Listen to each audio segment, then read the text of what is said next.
अभी तो अध्यक्ष महोदय मैंने बात शुरू नहीं की है, और जिन लोगों को तकलीफ है और जिनको दुख होना चाहिए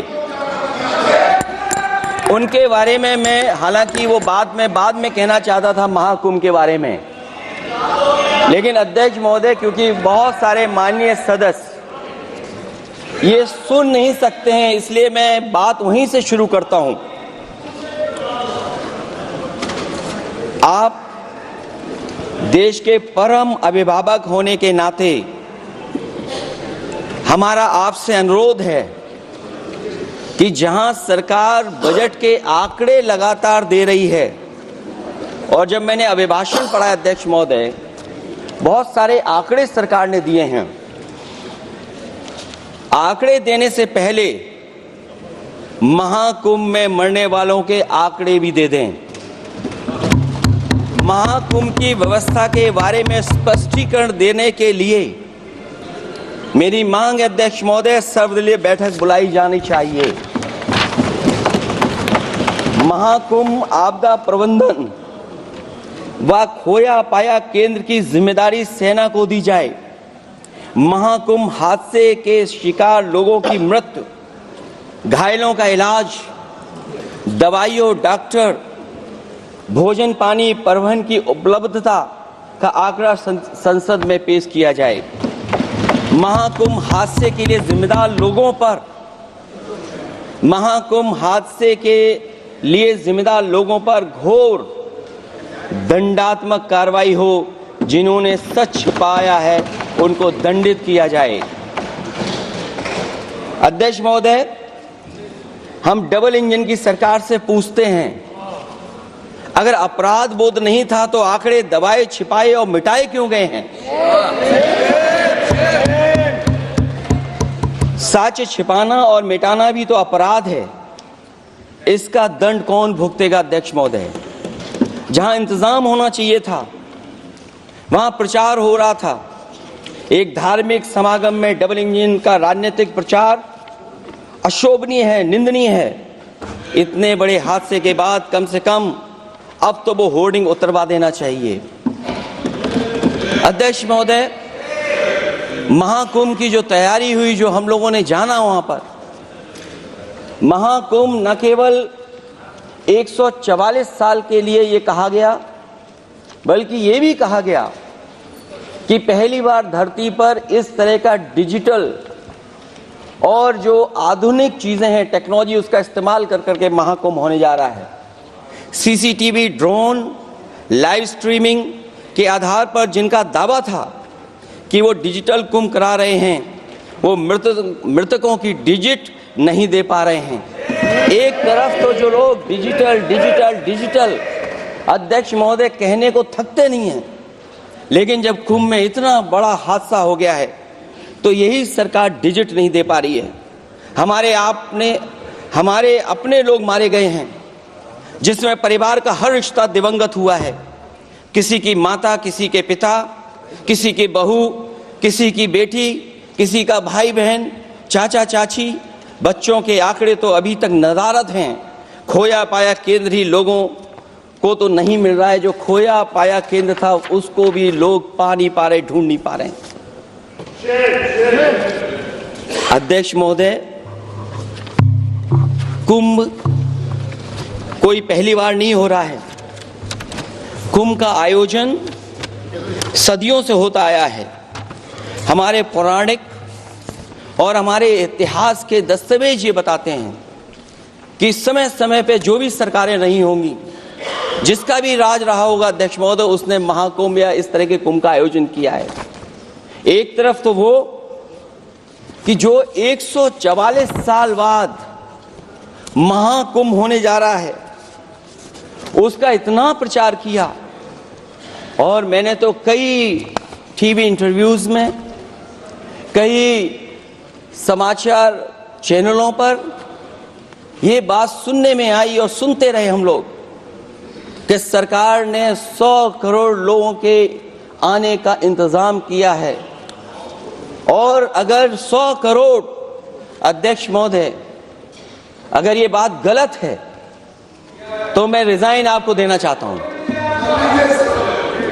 अगर अध्यक्ष महोदय, ये माननीय सदस्य लोग अगर ये नहीं सुन पा रहे हैं तो मैं इनको एक एक को, आप नहीं गए स्नान करने, आप स्नान करने नहीं गए, इसीलिए इस तरह की भाषा का इस्तेमाल कर रहे हैं। अध्यक्ष महोदय, ये कहा गया कि 144 वर्ष के बाद ये हो रहा है। जहां तक मेरी समझ और जानकारी कहती है, जो एस्ट्रोनॉमी और एस्ट्रो चीजों को समझते होंगे वो ये स्वीकार करते होंगे, जो भी कुंभ होता होगा वो 144 वर्ष के बाद ही होता होगा। लेकिन ये कहा गया कि नक्षत्र ऐसे हैं, तो मैं अध्यक्ष महोदय सरकार से कहना चाहता हूं कि सतयुग से लेकर के कलयुग तक ये सनातन परंपरा रही है कि संत महात्मा साधु समाज मुहूर्त के हिसाब से शाही स्नान करते हैं। उसमें नक्षत्रों के हिसाब से जो सहयोग बनता है वही शाही स्नान का मुहूर्त होता है। लेकिन भाजपा के राज में ये सनातन परंपरा टूट गई।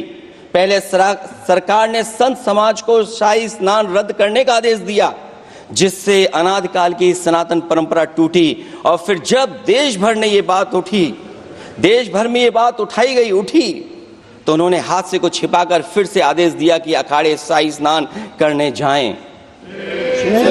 इससे सरकार ने पावन मुहूर्त के स्थान पर अपने मनमाने समय पर स्नान कराने का आदेश दिया। बात उस दिन या तिथि की नहीं होती है, बल्कि निश्चित मुहूर्त काल की होती है। ये सनातन परंपरा तोड़कर इन लोगों ने अच्छा नहीं किया। और ये क्या परंपरा टूटी है कि नहीं टूटी है, मैं समझता हूं अध्यक्ष महोदय मुझसे बेहतर सामने वाले ज्यादा जानते होंगे इसके बारे में। और जो लोग अध्यक्ष महोदय, जो हम लोगों ने देखा वहां पर लोग पुण्य कमाने आए थे और अपनों के शव लेकर के गए हैं। चमत्कारी करिश्मा तो ये हुआ है, श्रद्धालुओं के शव मिल गए थे, पर सरकार स्नान करने वाले मरने वालों की बात स्वीकार नहीं कर रही थी। और इससे ऊपर ये बात जो वहां पर और हुई, अध्यक्ष महोदय, जब ये जानकारी हो गई कि कुछ लोगों की जान चली गई, लाशें हैं जो मोर्चरी में पड़ी हैं, अस्पताल में पड़ी हैं, उसके बाद सोचिए सरकार क्या कर रही है। अपने सरकारी हेलीकॉप्टर में फूल भर करके फूलों को डालने का काम किया। सोचिए ये हमारी कहां की सनातनी परंपरा है। मैं जानना चाहूंगा सदन के माध्यम से हमारे माननीय सदस्य बताएं कि जहां लाशें पड़ी रही हों, न जाने कितनी चप्पलें पड़ी थीं, न जाने कितनी चप्पलें पड़ी थीं, न जाने कितने कपड़े पड़े थे, महिलाओं की साड़ियां थी, कपड़े थे, लेकिन उनको कैसे उठाया गया? उन सबको उठाया गया जेसीबी मशीन से, ट्रैक्टर की ट्रॉली से। उनसे उठा करके कहां फेंका कोई नहीं जानता, लेकिन जब उनको लगा कि वहां से बदबू आ रही है तो यही सरकार के लोग छिपाने लगे हैं। यही आपका महाकुंभ का आयोजन था। और हर बात को छिपाने के लिए न केवल ये लोग मीडिया का सहारा ले रहे हैं, मीडिया का सहारा लेते लेते सुनने में आया है कुछ दबाव और कुछ स्वीटनर भी दिए जा रहे हैं जिससे उनकी खबरें बाहर ना आ जाएं। और अगर अध्यक्ष मोदी ये बात सब गलत है मेरी, अगर ये बात सब गलत मैं कह रहा हूं, तो अभी तो नेता सदन को अभी भाषण देना है। और मैं ये बात और कहना चाहता हूं, आप अपनी तरफ से जानकारी कर लीजिएगा।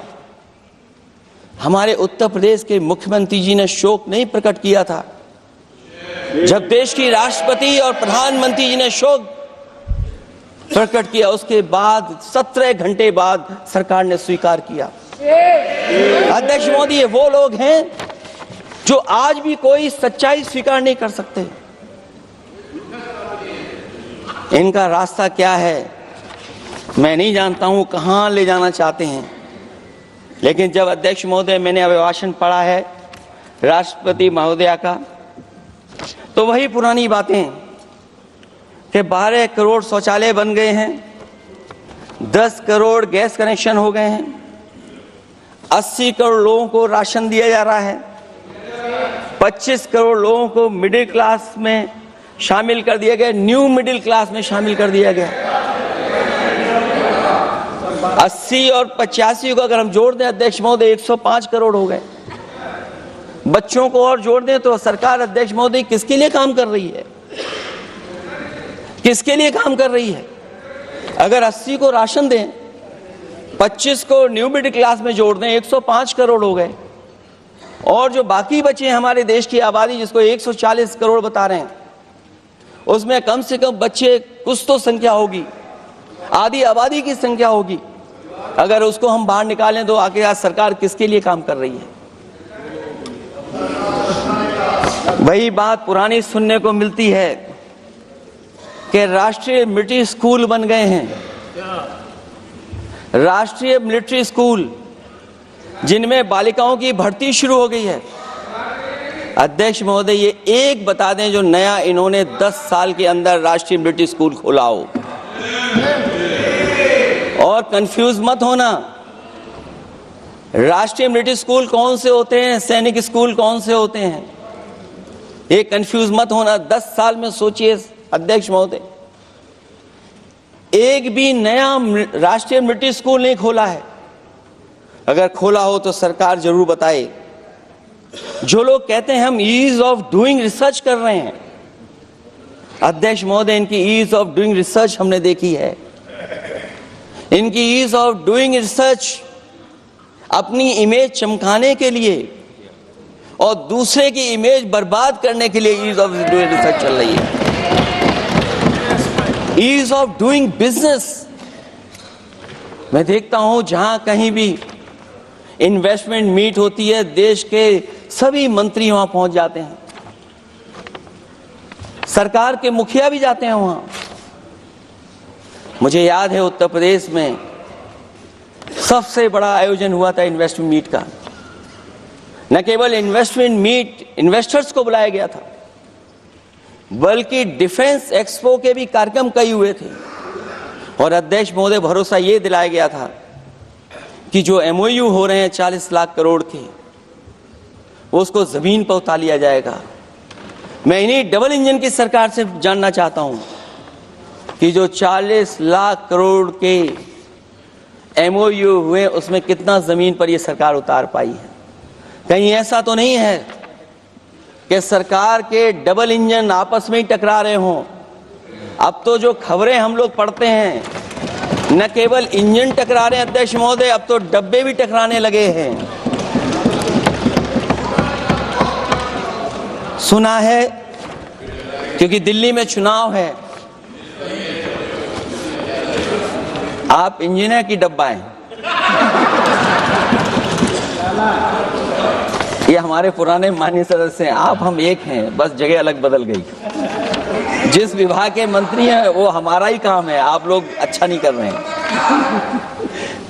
अध्यक्ष महोदय, दिल्ली का चुनाव है तो मैंने राष्ट्रपति जी के अभिभाषण में सुना कि यहां पर मेट्रो की जो दूरी है वो दुगनी कर दी गई है, पटरी दुगनी कर दी गई है, एक्सपेंशन हो गया है इतना।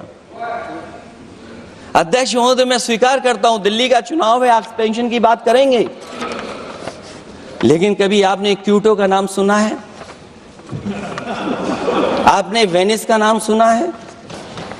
मैं अध्यक्ष महोदय आपके माध्यम से, जिसको क्यूटो बनाने के लिए सपना देखा गया था, 10 साल पूरे हो गए हैं, अभी तक वहां पर मेट्रो की शुरुआत नहीं कर पाए हैं। और अध्यक्ष महोदय, मैं ये बात इसलिए कह रहा हूं, अध्यक्ष महोदय मैं इसलिए बात कह रहा हूं कि जिस समय समाजवादी सरकार थी, जितनी भी मेट्रो आज यूपी में चल रही हैं, सब की सब समाजवादियों की देन है, एक भी आपकी देन नहीं है। और इस समय पर मैं याद करना चाहता हूं, उस समय देश के प्रधानमंत्री मनमोहन सिंह जी को, जब मैं पहली बार मुख्यमंत्री बनकर के उनसे मिलने गया था, मैं बहुत सारे उनके काम उत्तर प्रदेश के लेकर के गया था।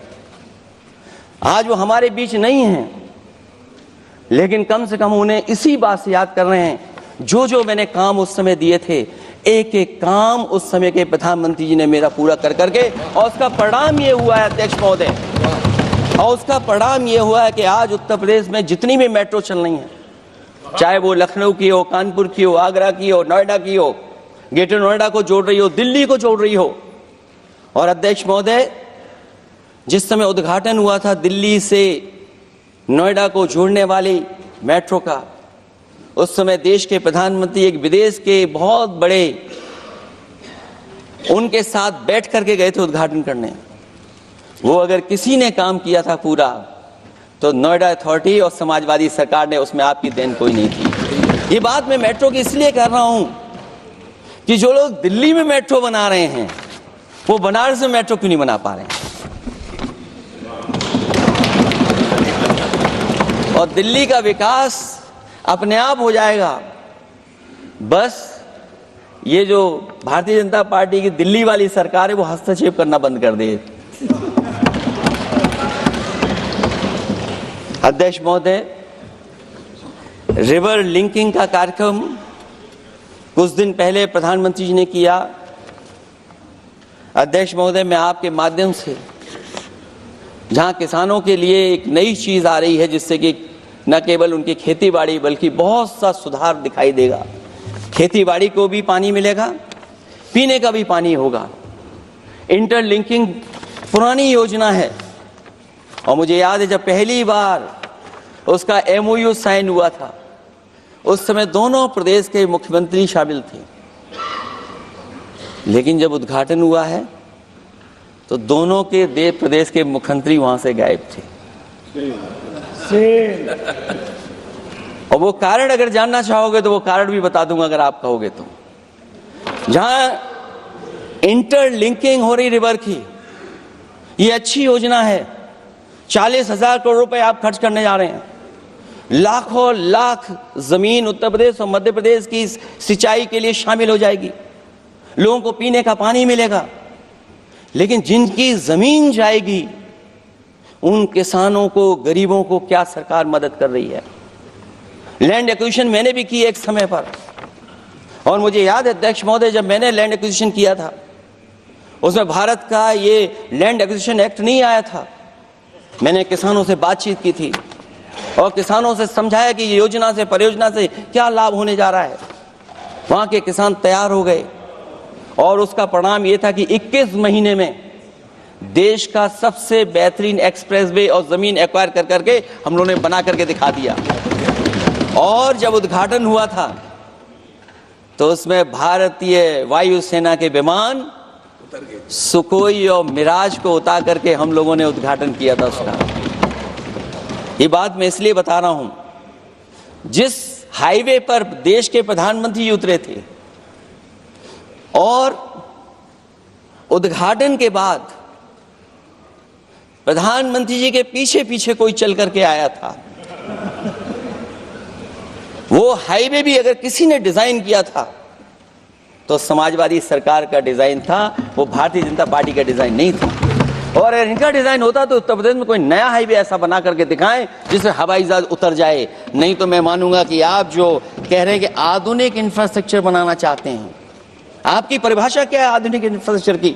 और ये बात में जो इतनी घुमा फिरा के कह रहा हूं, वो बात में लौट करके उसी पे जा रहा हूं अध्यक्ष महोदय। अगर 40,000 करोड़ की योजना बनी है रिवर इंटरलिंकिंग की, तो जिन किसानों की, जिन गरीबों की जमीन जा रही है, उन किसानों को आप सही तरीके से मुआवजा, मदद उनकी क्यों नहीं कर रहे हो आप? अध्यक्ष महोदय, मैं इस अभिभाषण के माध्यम से जब सदन में जवाब आए तो उन किसानों की मदद होनी चाहिए। वो किसानों के पास कुछ नहीं है। उसके बाद आपका जो पैकेज है, आपका पैकेज पता नहीं क्यों कंजूस बनाता है कोई, आपका पैकेज कंजूस बनाता है कोई। कम से कम आपका दिल बड़ा होना चाहिए, और इतना बड़ा दिल हो कि किसान खुशहाली के रास्ते बजाए। आपने किसानों की आय दोगुनी नहीं की, आप आय दोगुनी नहीं कर पाए हैं। कम से कम उन्हें वो मदद करने का काम करें। इसमें अध्यक्ष महोदय, मैं राष्ट्रपति जी के अभिभाषण पर पढ़ रहा था कि सोलर को लेकर के और रूफ टॉप सोलर एनर्जी को स्कीम को लेकर के बहुत बड़ी योजना और कई हजार करोड़ रुपए सरकार खर्च कर रही है। मुझे याद है जब देश के राष्ट्रपति कलाम साहब थे, उन्होंने एक प्रेजेंटेशन किया था सरकार के सामने, और प्रेजेंटेशन के बाद मैंने उनसे निवेदन किया कि अगर ये योजना मैं कर दूं तो आप क्या उद्घाटन करने आएंगे। उन्होंने कहा कि अगर ये आप कार्य योजना लागू कर देंगे तो उद्घाटन करने भी मैं आऊंगा। अध्यक्ष महोदय, उस दिन आंधी तूफान था, टेंट बिल्कुल उड़ गया था, इतना शायद पानी और बिजली का चमकना इतना था कि मैंने खुद रिक्वेस्ट की थी उनसे कि आप मत आइए, फिर कभी हम लोग कार्यक्रम कर लेंगे। लेकिन वो कार्यक्रम में आए, उन्होंने उद्घाटन किया। और अध्यक्ष महोदय, जो लोग कह रहे हैं 40,000 करोड़ की रूफटॉप स्कीम लाए सोलर की, जो मिनी ग्रिड बना करके पूरे के पूरे गांव को हम लोगों ने फ्री बिजली दी थी। फ्री बिजली उनको मिलती थी 24 घंटे, उनकी चक्की चलती थी, उनका सिंचाई का पानी का इंतजाम होता था। जब तक समाजवादी सरकार रही तब तक वो योजना चलती रही, और जैसे ही समाजवादी सरकार गई, इन्हीं के लोगों ने उसका मेंटेनेंस रोक दिया। न केवल उस गांव का जिसका राष्ट्रपति रहे उन्होंने उद्घाटन किया, बल्कि और जितनी भी सोलर की स्कीम चल रही थी, लोहिया आवास में जहां सोलर स्कीम के माध्यम से हम लोग गरीब को सोलर पैनल के माध्यम से उनको बिजली दे रहे थे, फ्री बिजली, उन सब योजनाओं को इन्होंने बंद करने का काम किया है। सोचिए, ये वो लोग हैं जो इंफ्रास्ट्रक्चर बनाना चाहते हैं। अध्यक्ष महोदय, चीन के सवाल को लेकर के कांग्रेस पार्टी के भी कुछ विचार हैं, हमारे भारतीय जनता पार्टी के लोगों के भी विचार हैं। सच्चाई ये सदन और ये देश भी जानता है, एक समय पर हम लोगों ने बहुत लाखों लाख किलोमीटर की जमीन, लाखों लाख एकड़ की जमीन हम लोगों ने खोई, और अब उसी रास्ते पर भारतीय जनता पार्टी चल रही है। अध्यक्ष महोदय, सवाल यह है, जमीन खोने के साथ साथ भारतीय जनता पार्टी स्वीकार नहीं कर रही है कि जमीन चीन ने कब्जा की है। और ये बात अगर हम लोग कह रहे हैं तो जो अखबारों में खबरें निकलती हैं, टीवी पे कभी कभी खबरें आती हैं, अध्यक्ष महोदय सरकार को कहिए कि ऐसे चैनल, ऐसे अखबारों पे FIR लिखा कर उन्हें जेल भेज दो, क्योंकि कुंभ की जो खबर चलाना चाहते थे, कुंभ की जो खबर देना चाहते थे, उन कुछ साथियों पे आपने FIR लिखा दी है।